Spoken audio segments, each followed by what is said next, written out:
how to change your Exness IB and receive a cash rebate from every trade. In this video, I'll walk you through the entire process step by step. Make sure to subscribe so you never miss an update. So let's get started. First, go to Telegram and search for Exness Rebate Bot, or simply click the link provided in the description. Start the bot and click on the How to Register button. Inside, you'll find all the instructions you need to join the Exness rebate program. I'll show you the process step by step here. Step 1 is to ensure that your Exness personal area is fully verified. Once that's done, open the Exness app, go to the Profile section, and tap on Live Chat. In the chat box, type Change IB and wait for a response.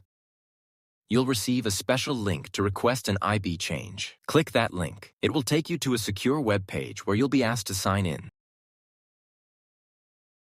After signing in, you'll need to fill out a short form. Under the reason for changing IB, select Rebates. Then, for the partner link, go back to the Telegram rebate bot and copy the partner link provided there. Paste that link into the form. In these section, you can either write YouTube or Telegram. After that, on the comment section, you can type what you want or leave it blank. Then click Submit. You're done. Exness will notify you within 3 business days once your IB has been successfully changed. While waiting for confirmation, let's complete your rebate registration inside the Telegram bot. Go back to your Exness trading account. Click on Settings and copy your MT5 account number. Then on the bot, click Submit MT5 account. Next, provide your email address, then your MT5 account. You're done now. You'll receive a notification from the bot confirming that you're enrolled. From this point forward, you'll automatically receive monthly rebates based on your trading volume at the end of every month. And if you run into any issues, you can always contact the admin through the bot for assistance.